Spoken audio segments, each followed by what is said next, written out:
Good evening in Malaysia and Bangkok and other parts of East Asia. Good morning in Chile and the Americas, and good afternoon in all time zones in between.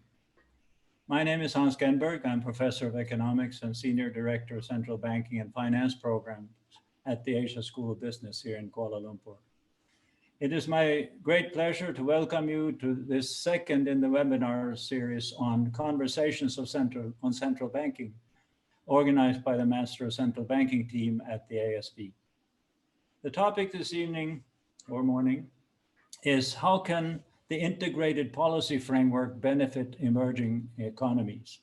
And we have two distinguished and highly experienced and knowledgeable panelists who will provide their perspectives on this question. Before I introduce them, allow me to take a few minutes to give some context to the title of the session for those of you who are not specialists on the challenges facing central banks in emerging markets and on the evolution of advice given by the international community, particularly the International Monetary Fund, on how to deal with these challenges.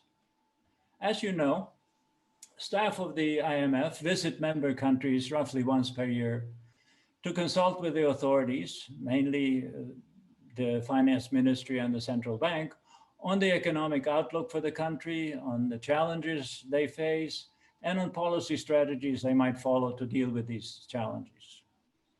One of the topics that comes up quite frequently in these consultations is how to deal with volatile capital flows and the effects on the domestic economy. Prior roughly to 2012, a frequent advice of IMF staff was that restrictions on capital flows should be avoided, that countries should move towards free international capital mobility, and that exchange rates should not be managed. This advice was not always viewed as appropriate by the authorities, as they felt like that in some instances, surges of capital inflows or sudden reversals of such flows could be disruptive. Some authorities then used various policy tools to deal with these volatile capital flows, among them interventions in the foreign exchange market to moderate the exchange rate consequences of the flows, the introduction of macroprudential policies to guard against the buildup of financial risks, and indeed some form of controls on capital flows themselves. And these policies would on occasion be criticized by the IMF teams. After much discussion in Washington, in 2012, the executive board of the IMF modified its views on how countries should deal with capital flows, as they adopted what became known as the institutional view on capital flows. A feature of this view, which received much attention among commentators, was that the IMF no longer regarded capital flows or capital flow management policies, as they became known, as taboo. Countries would in some circumstances use such policies, could in some circumstances use such policies together with foreign exchange market interventions and macroprudential policies without being seen as contravening IMF rules.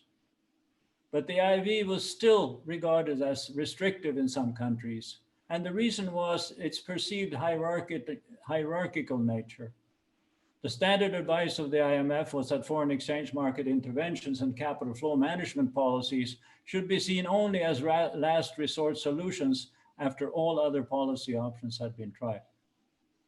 The authorities in some emerging market felt, on the contrary, that some management of capital flows and the exchange rate should form part of an integrated policy framework to be used together with more conventional monetary and indeed fiscal policies. In response, the IMF has now issued a series of research papers on the IPF, the Integrated Policy Framework. And the question before us in this webinar is, how can this integrated policy framework benefit emerging economies? As I mentioned at the outset, we have two eminently qualified panelists to discuss this issue. Closest to Malaysia geographically is former Governor of Bank of Thailand, Dr. Veerathai Santiprabhob. Dr. Veerathai was the 23rd governor of the Bank of Thailand from 2015 to 2020. He's a macroeconomist and a financial professional with more than 25 years of experience in economic policy design, commercial banking, and capital market. Prior to his role as a governor, he served as an advisor to the Thailand Development Research Institute and has served on boards of a number of public agencies in Thailand. At the BIS, the Bank for International Settlements, Veerathai had served as the chair of the Central Bank Governance Group and the chair of the Asian Consultative Council. And at the IMF itself, he had served as governor for Thailand and member of the International Monetary and Financial Committee, the IMFC. His private sector experience included senior executive positions at the Stock Exchange of Thailand and Siam Commercial Bank, as well as positions on boards of leading corporations in Thailand. Veerathai earned his PhD in economics from Harvard University and a BA in economics from Thammasat University. On the other side of the globe, we have former governor of the Central Bank of Chile, Dr. Jose de Gregorio. Jose is full professor and dean of the School of Economics and Business at the University of Chile.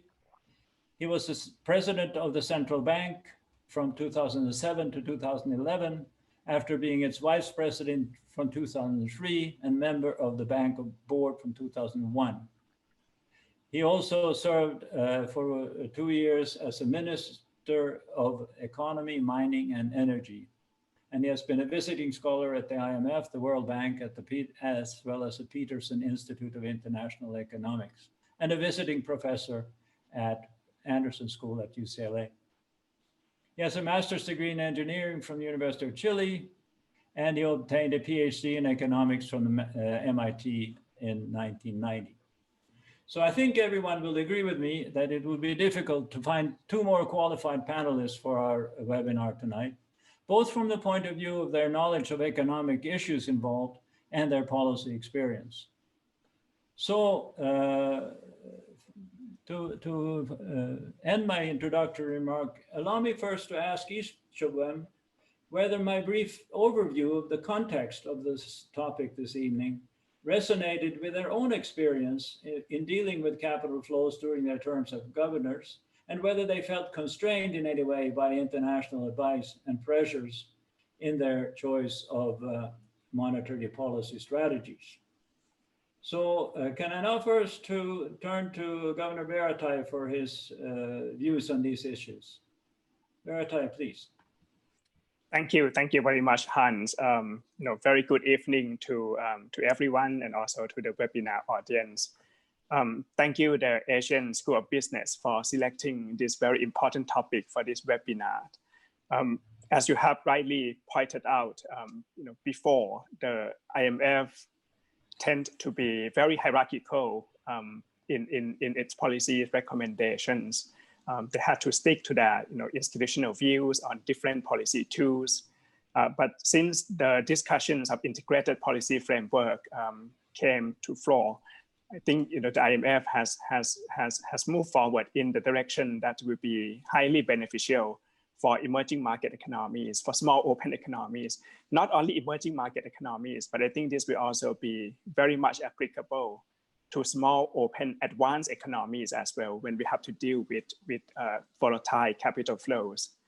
And I think the work on integrated policy framework will become even more relevant in the post-COVID world.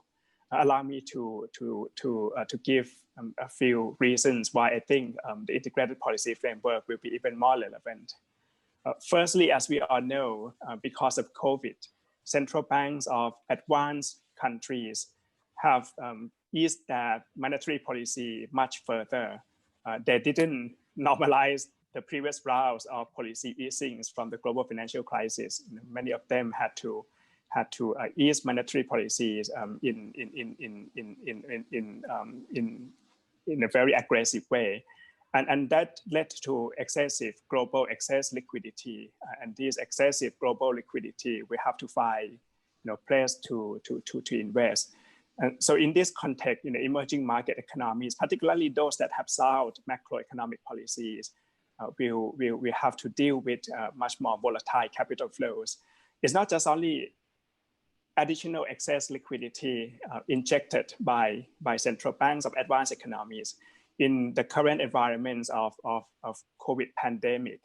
the degree of uncertainty is also very high. And as we all know, talking from the perspective of emerging market economies on the receiving end of capital flows, the two biggest important sources of volatility in capital flows are, excess liquidity globally and risk appetite of global investors that can become highly volatile.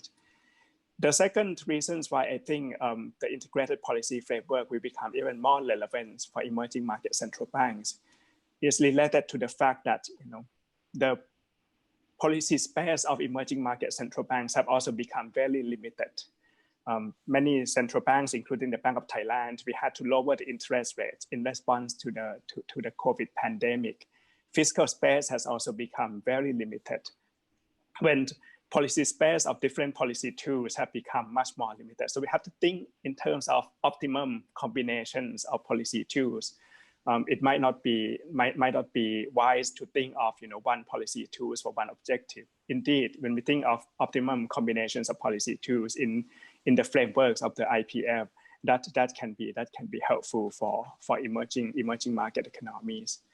And the third point that we have to deal with when you look at the effects on economic stability, from some time and have to deal with capital flows, volatility, we tend to focus on the financial channel of transmissions of external shocks into domestic economy. But the trade channel is also very important. When we have to receive a lot of capital inflows, it's unavoidable that will put appreciative pressure on the exchange rate. Post-COVID world, we will have excess capacity across different manufacturing sectors, and that will lead to price competition. So exchange rate movement that is not supportive to economic recovery can be harmful to emerging market economies, and that means when we see unhealthy capital flows coming into emerging market economies, central banks of emerging market economies should have more flexibility in dealing with this volatile capital flow. So, from this perspective, I think the integrated policy framework is very timely and very relevant for emerging market central banks.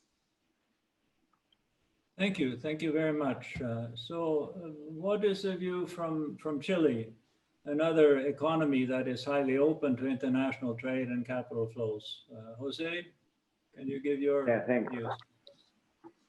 Thanks very much. Thanks, Hans, for organizing this webinar. I think that's very useful and quite proactive to have a global interactions on issues that are quite important. I think that the integrated policy framework of the IMF is a step forward. It's a very useful tool. I think that it's a very, I would say, based on serious and sound economics. And so it's a very good framework to start and to deal with discussions. But still, I think that it's at the beginnings, and we need to work on bridging the economic conclusions from models to real policy making in a world which is quite diverse around the world, not just in the economic structure, also in the way as we do policy, also on the risk and pressures that central bank have. So I think that this is a first step, and it's quite good, but we need it's difficult to think, and I think that it's difficult to think that we can calibrate, for example, these models and to say, for Thailand, this is the optimal mix of policy tools, and for Chile, is this other mix of policy tools. So we won't learn that from models. I think that we learn that from models, data, and judgment. So it's quite a complicated and difficult balance. So, for example, there is a lot of detailed issues in the workings of the models, where there is a dominant currency paradigm, producer currency pricing, the effect of exchange rate fluctuations. So I think that my main concern as of the discussion is how the fund could go, and in the next step, making a more precise proposal of tools and what the toolkit that we have, but also how countries use a tool. The fund has said something that's quite important, that this new framework doesn't mean that anything goes. And I think that that has to be always bear in mind. This is not that we do things quite I would say, we use tools, but for different targets, or for example, as they clearly say, to sustain misaligned exchange rates, appealing to the integrated policy front. I think that that's a danger, something that we have to bear permanently in mind. However, the issue is a little bit more complicated sometimes. For example, what's happened? Let me take the case of Chile, and not to go with a general country. Let's see, and we just call any country. In Chile, there has been a long discussion about the use of capital controls, and it has been very politicized at the end. So whether one should or not use capital controls. There is a board that can do it, the central bank board, with 5 members, that independently they had decided mostly not to use a special capital flows measurement. A lot of macroprudential, a lot of financial regulation, foreign exchange intervention from time to time has been used. Now it's doing some form of QE. I wouldn't say, it's a quite active bank.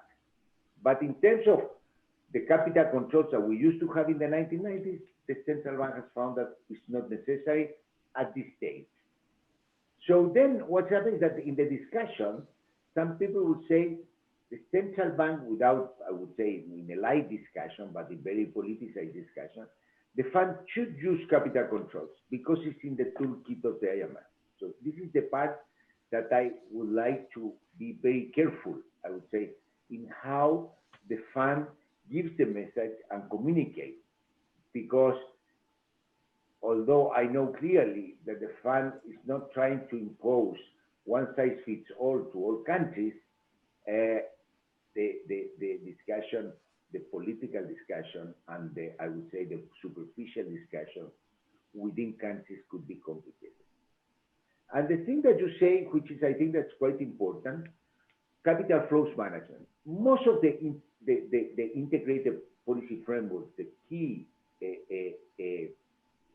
triggering of this framework is that we live in a world with a financial cycle. And the financial cycle is quite important, and we need to avoid, first, to contaminate the macro, and also to create financial instability. Regarding this, I have to say that emerging markets in general have been better managed than advanced economies. We have not had financial crisis as those that we witnessed in the 10 years ago in the global financial crisis.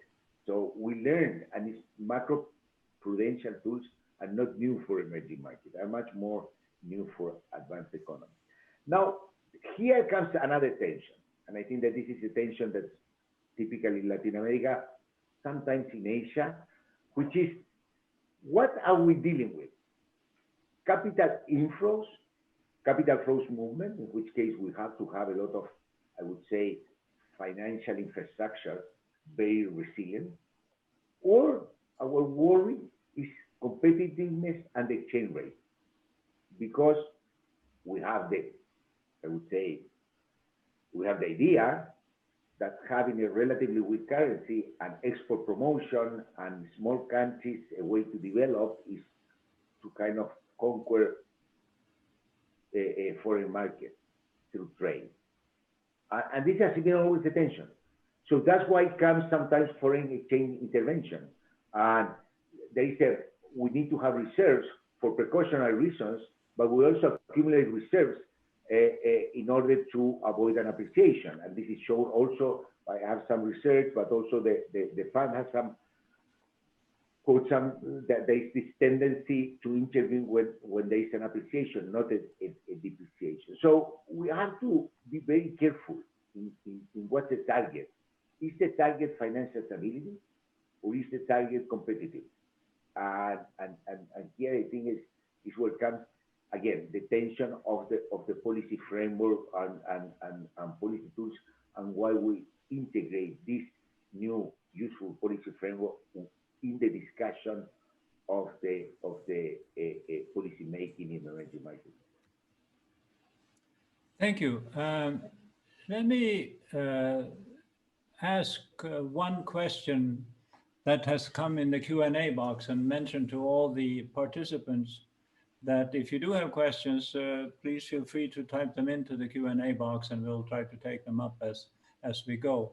And it partly relates to, well, what both of you said, the use of these various policy instruments by a central bank.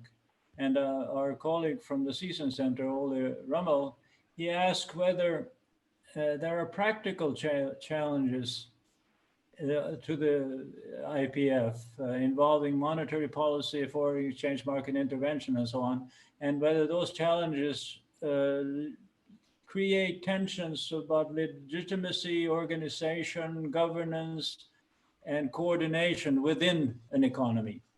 That there are so many of these policies need to be taken into account. What are the communications challenges that are associated with that? And that relates a little bit to what you said, Jose, about what are the objectives which we are trying to achieve. Maybe Veerathai, do you have a comment on how you, perhaps in the context of Bank of Thailand, how you organized these various decisions on these various instruments and how it was communicated? No, I think it's a very good question. It's an additional challenge when we have to look at the different policy tools, and within our flexible inflation targeting framework, communication is very important because it's directly to the heart of credibility of the central banks. So I totally in agreement with what Jose said, that when we talk about integrated policy framework, you need to have a framework. It doesn't mean that central banks can do anything they wish. And if I may add a few more challenges that when we look at integrated policy framework, we have to think of.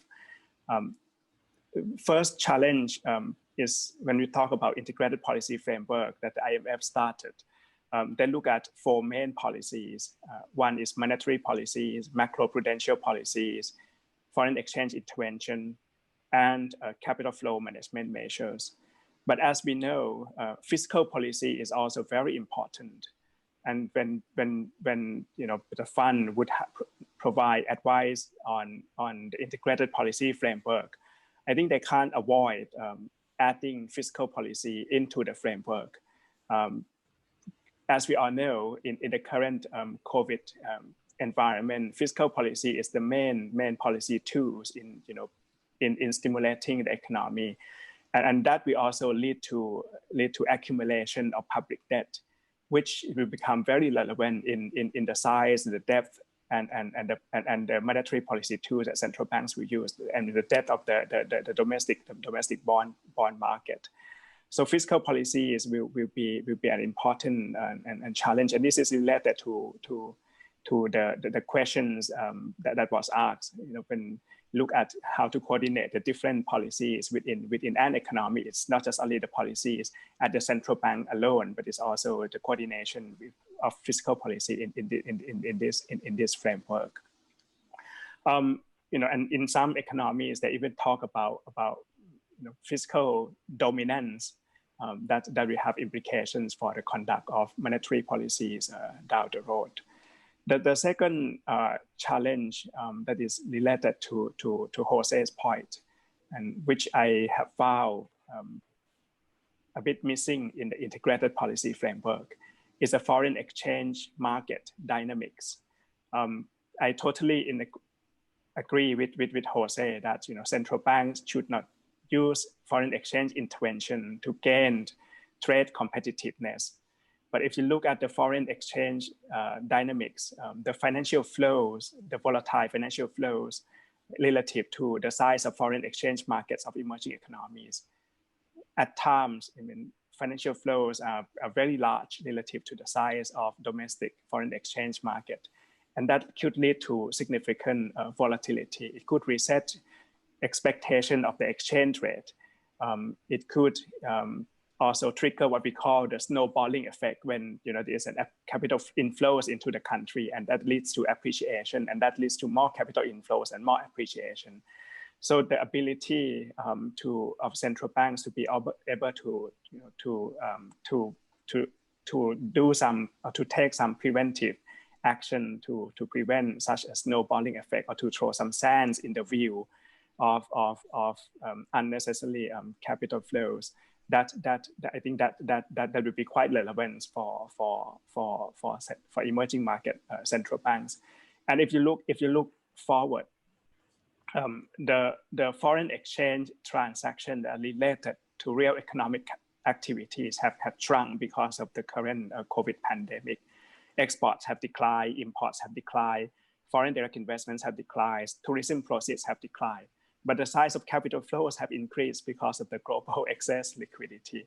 So this is a challenge that we have to think of how to take into account this context into the framework. The current work on IPF, as Jose said, is the very first important step. There are a lot of challenges that we have to study much more, and including the how to put all this together and communicate to the public so that the credibility of the central bank is well preserved. Okay, let me maybe related to the question of interventions in the foreign exchange market. There are people who argue against these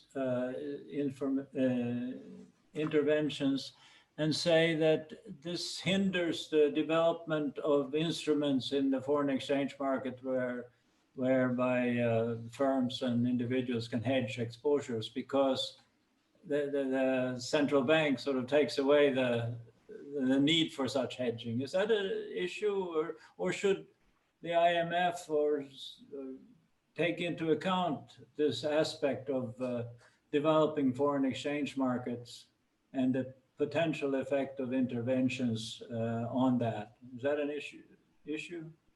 Yeah, I think that you're touching a very important, an extremely important point that is a bit related to the previous question to Veerathai. But let me just go into this. The evidence has shown that, and perhaps it's related to some of the answers that said Veerathai about too much intervention or too much, I would say, quote unquote, policy rigidity in the exchange rate, which is that this does not allow the growing of a hedging market, and I would say the adequate forex management by corporations, because they know that they will have a stable exchange rate. And if there is a big shock and the exchange rate moves, the central bank feels that they have to stabilize because they have sent a signal to the market that the exchange rate is stable. So first, this hinders the development of the hedging market.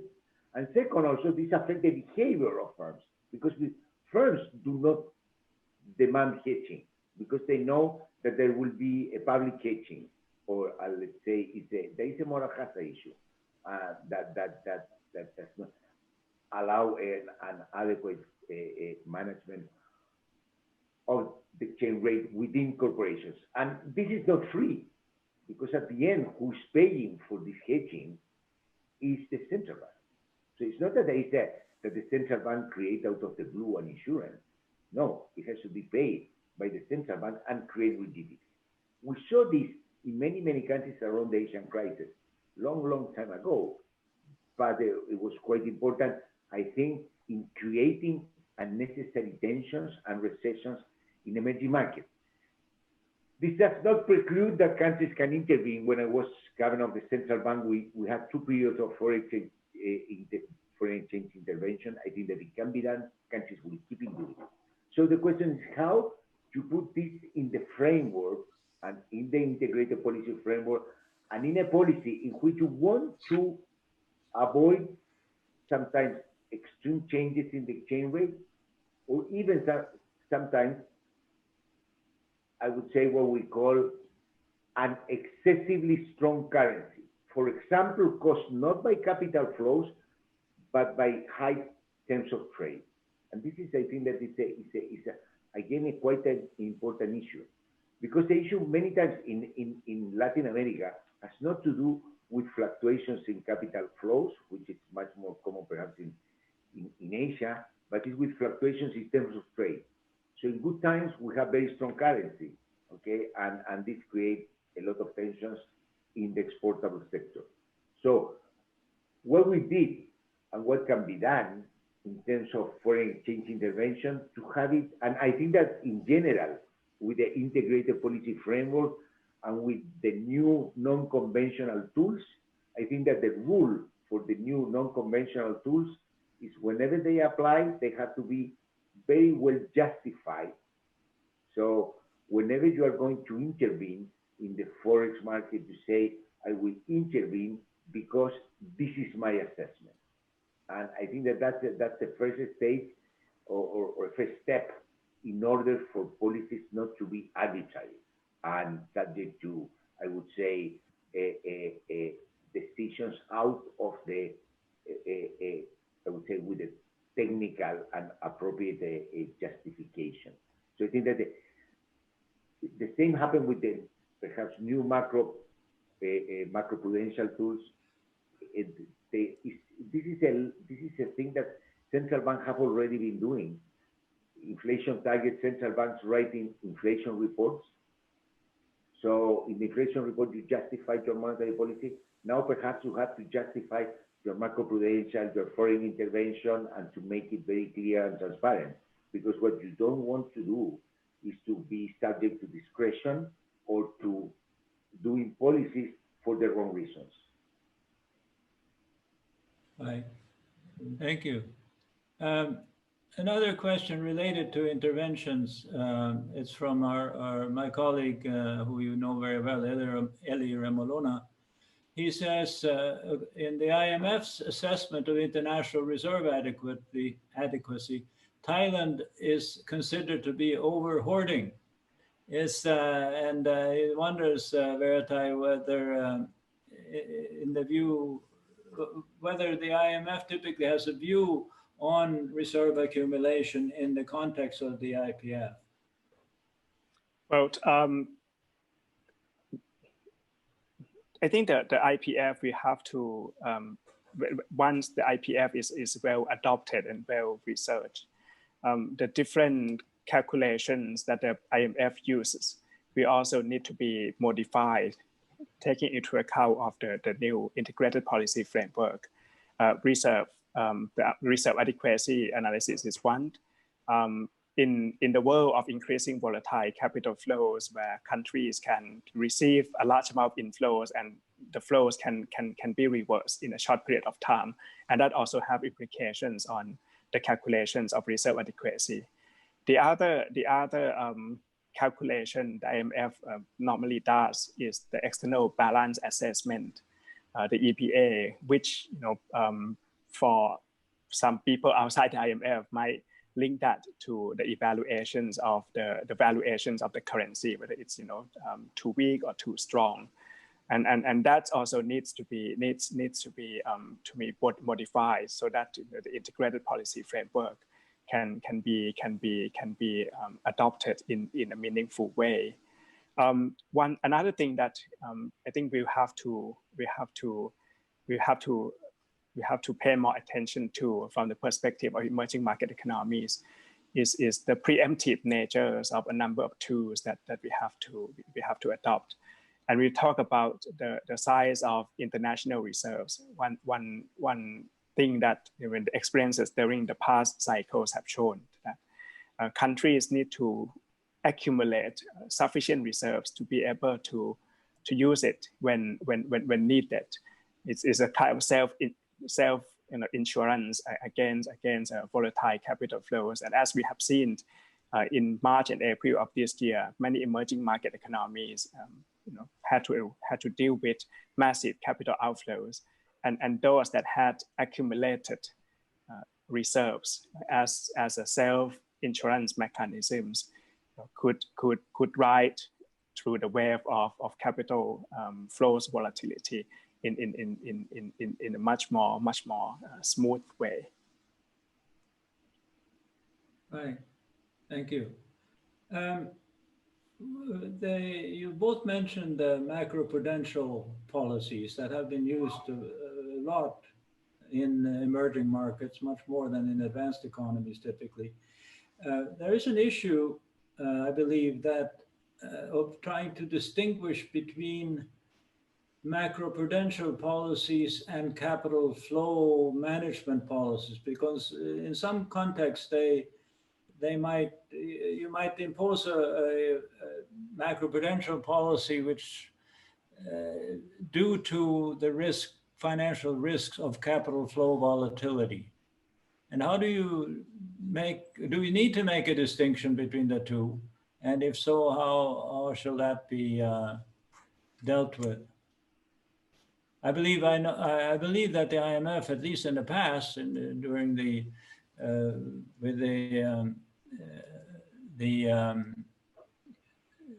previous policy regime, they have criticized countries' macroprudential policies because they affect capital flows.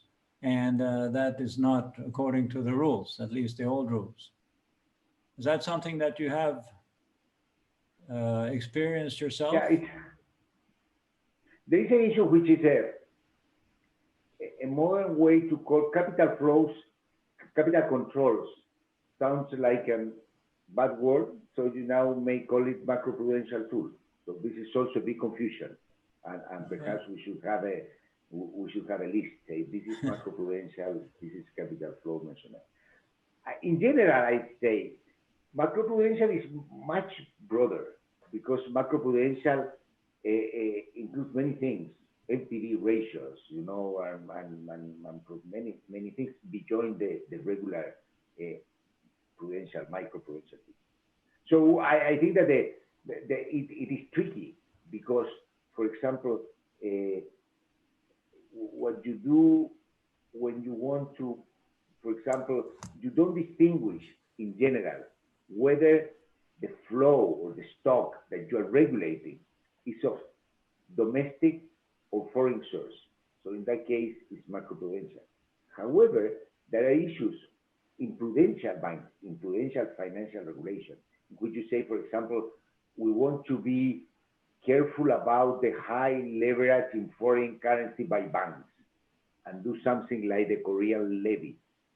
So that's very difficult to say. It's macroprudential because your objective is to have strong banks and not to have excessive credit cycle, but it has effect on capital flows. However, in those cases, for example, if you're doing something on the balance sheet of foreign liabilities in the banking sector, it may be a capital control, but it's not quite wide and effective as a capital control because there are a lot of other ways in which capital, if once you get it into the country, will get into the country. So again, it has to be not only whether it is a capital inflow, what you are managing, but also how broad. The big problem with capital controls, and this is a Chilean experience, and I think that this is all around the world, conceptually, if we can do, let's say, a tax on all capital inflows, that's a capital control that will work, it will have real effect. And what's the problem? We never do that. And there are contracts, there are many institutional and economic reasons. So you say foreign investment is excluded. So if capital wants to get into your country, they enter through a foreign investment because they have less controls. Or they can do it through portfolio instead of bank debt. So I think that this is a big problem, and the big problem with the capital controls, the pro capital controls, is that their effectiveness is pretty much a question, and this depends on country by country. There is all this issue. If your economy is already very open to capital flows, it's much more difficult than controlling capital flows in an economy that is opening up. You have to be extremely cautious in opening up and building a good Hans. Yep. If I may, on the questions that you asked about macro-pru versus capital flow management measures, as Jose has rightly said, when you have to deal with economic volatility,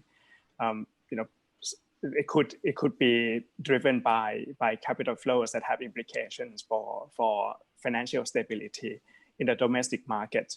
So sometimes we can't differentiate the different root causes of concerns of financial stability. So you might think of it as there could be some overlapping natures of capital flow management measures and macro-pru. But one thing that I have found a bit odd in the approach towards these two policy tools.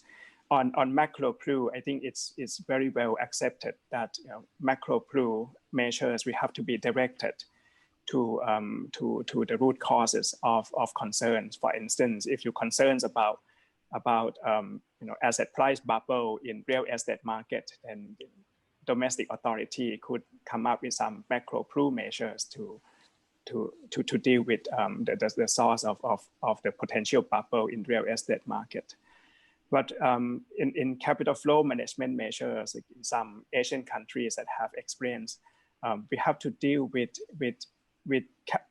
capital flows by non-residents, and many of the as we have seen, many of the activities by non-residents are also occurred offshore, beyond the authority of the domestic central banks, and when you have a lot of transactions triggered by non-residents, anything that is implemented against non-residents would be considered as a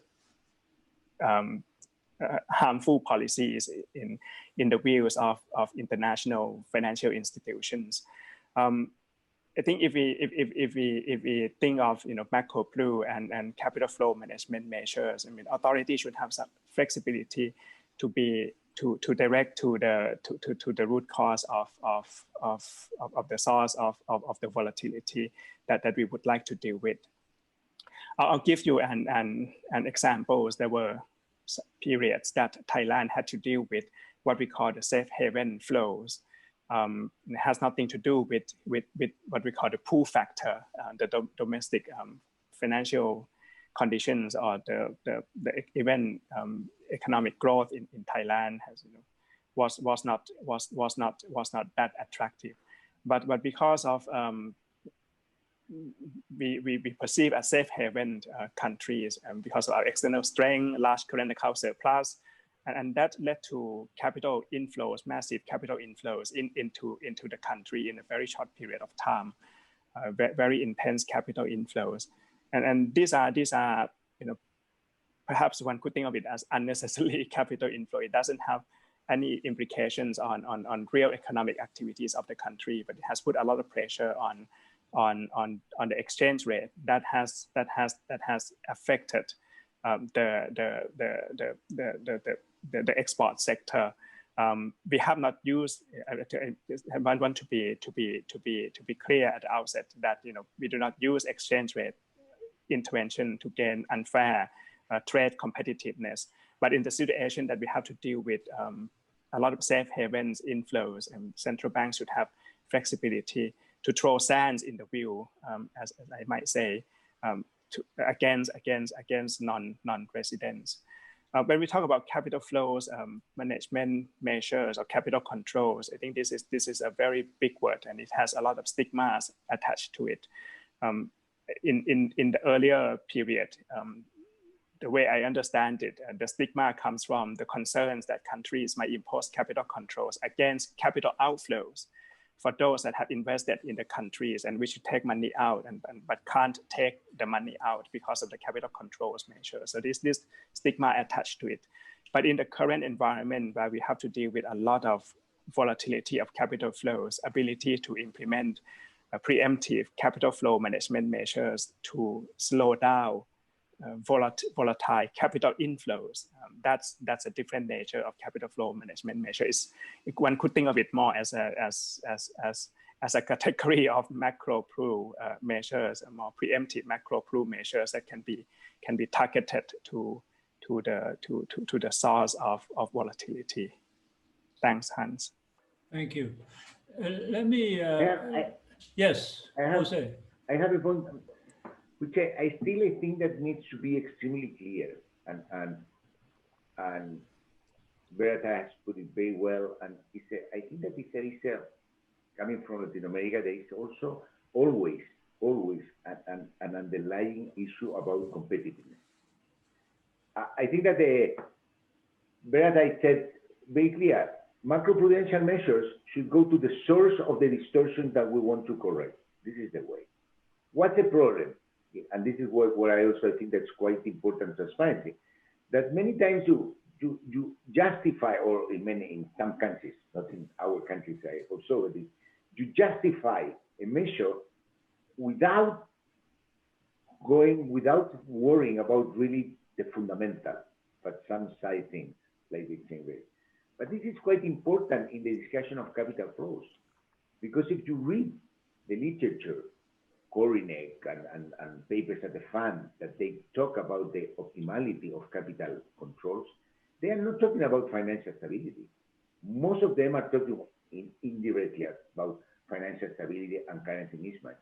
But directly what they are talking is about the issue that there is an externality in which too much capital inflows created depreciation in the currency that has some cost on the economy, on some dynamic thing. I think that this is the way of my reading of most of the literature. So we have to be, and I think that this is quite important. What Veerathai say that on top of the integrated policy framework, we need also to have clear the targets, what we really want to target, and that's where we put in place the different this broad policy instrument that the integrated policy framework is taking into account. Thank you. Let me ask a question which has sort of come up indirectly in a couple of comments. Namely, there might be some spillovers of policies, and I'm thinking about, for example, in the ASEAN context, the Southeast Asia context, where there's lots of efforts to integrate financial markets.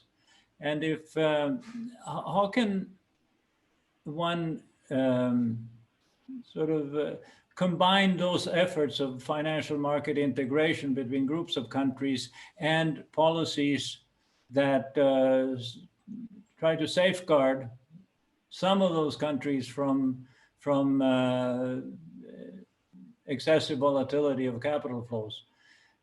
Does there need to be, and this is my question, does there need to be international or regional coordination of policies in a greater way when you have these additional policies of foreign exchange market intervention, macroprudential policy, CFM, capital flow management policies, because there are spillovers from those?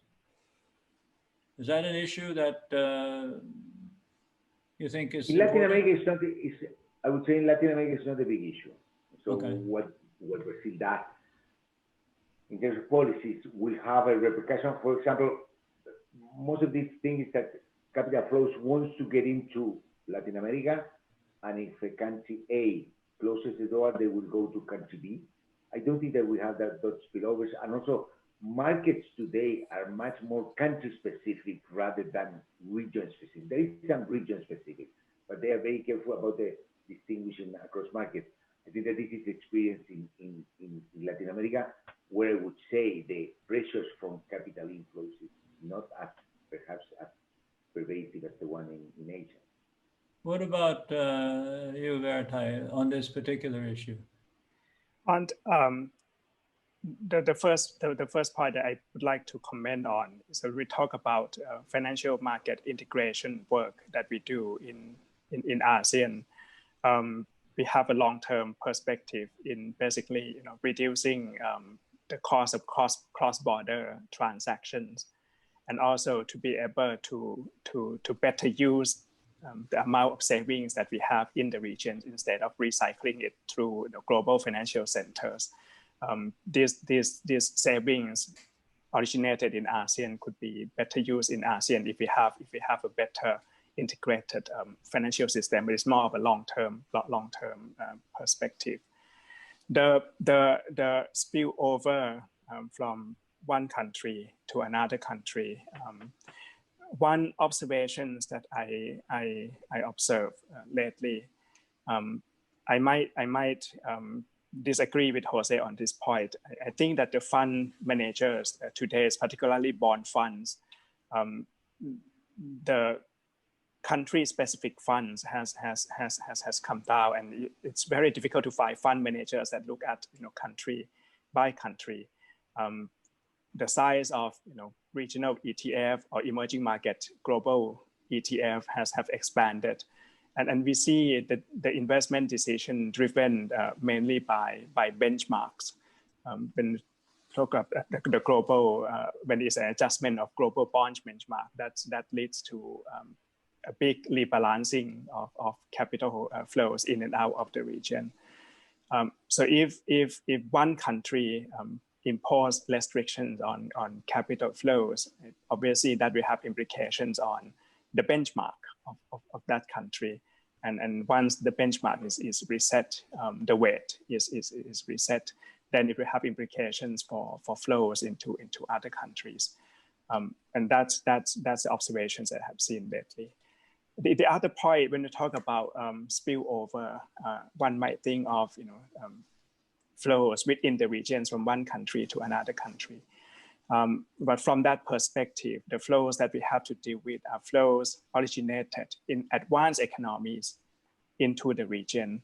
When we try to look at the source of capital flows into Asia, when central banks of many advanced economies were adopting the first generations of QEs, the one that affected or seems to influence capital flows into East Asia the most are the ones by the US Federal Reserves.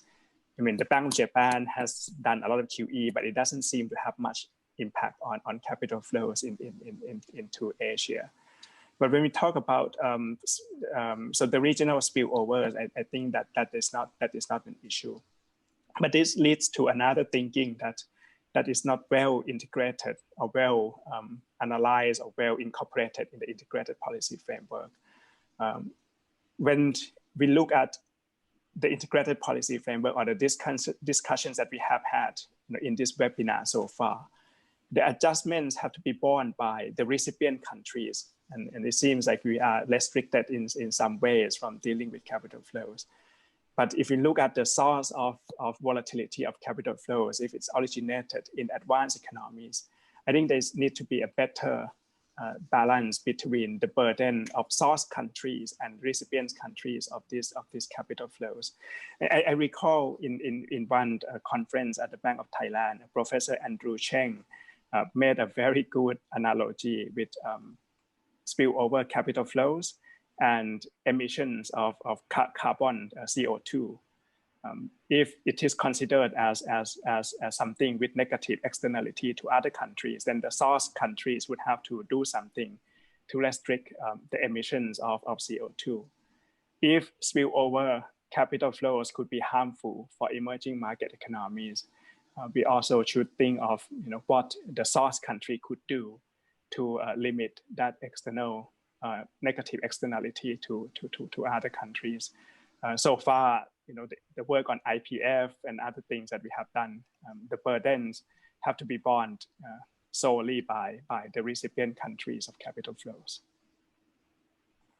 Right. You have this point about the advanced economies or the source countries having to adjust their policies has been made from time to time. And my perception is that not much has come of that. You have both been at the IMF, various IMF meetings and at BIS as well. when you does this issue get some traction of the issue of advanced countries adjusting their policies to some extent to deal with the externalities it might cause in other economies? Does it come up? Is it? Are you optimistic that it might lead to some changes in the international system? It has come up many times, and I think that the QE and this is that I would say with QE and then all policy changes and currency wars and all that, because this is a way as an open economy works, and an important monetary policy transmission is changes in interest rate, cause changes in flows around the world. It affects the exchange rate, and this affects all of us. So it's a problem. But I always have, I am more pragmatic in this. I say it's quite difficult to think that the Fed will make policies looking at the rest of the world. So the question, how do we adjust for countries that countries are taking their own policies, and these are external shocks for us? I don't think at the end, anyway, I think that it creates tensions, and that's again was in the QE, the depreciation of the dollar, the appreciation of the currencies in emerging markets, and capital inflows. I think that we have to deal with that.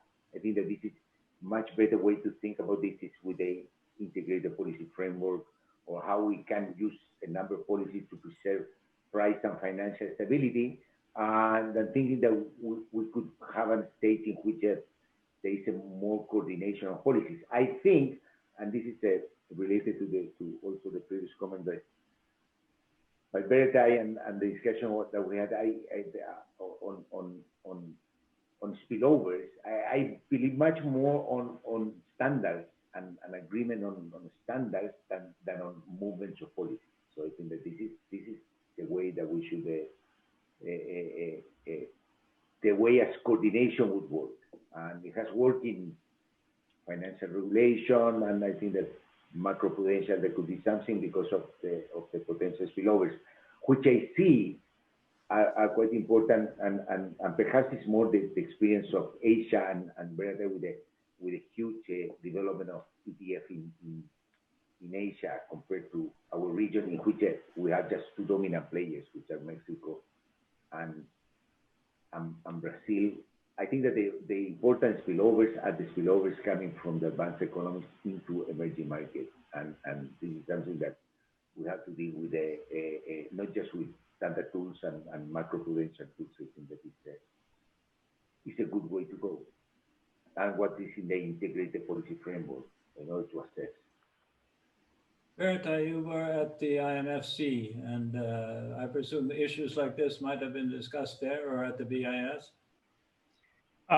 As Jose said, it came up many times, but I'm not very optimistic that it will lead to any change of the way policy is decided in advanced economies. But so I very much like the steps that the fund has made progress on the integrated policy framework. At least if we can't change or we can't do much on the source of capital flows, if emerging markets economies have more flexibility, we're not restricted as before on the way we design our policy response. That's perhaps is a solution. It might not be the best solution, but I think it's better than the previous restrictive institutional views on a number of policy tools. Thank you. We have used up our allotted 1 hour. It's a fascinating discussion, and but I think at some point we have to end. And I would like to end by thanking Veerathai and Jose for their insights and very interesting views on this IPF. I would also like to take the opportunity of sitting in my chair here, of mentioning that in the coming weeks, We will have additional installments of the series on conversations of central banking. There will be, on November 25th, there will be one on central bank independence. Later on, building resilience in November 9, and on the December 9, and on the 16th of December, managing financial crisis, in all cases with former governors of central banks. There are also other seminars on monetization and IMF advice on capital flows in between, which is of course relevant. With that, let me just point you to the slide. Those who are of you who are interested in the Master of Central Banking program that we have started here at the Asia School of Business, you can always find out more from our website. Again, thank you very much, Veerathai. Thank you very much, Jose, and thank you to all of you who has participated in this webinar. And I hope to see you again in the future webinars from the Asia School of Business. Thank you very much.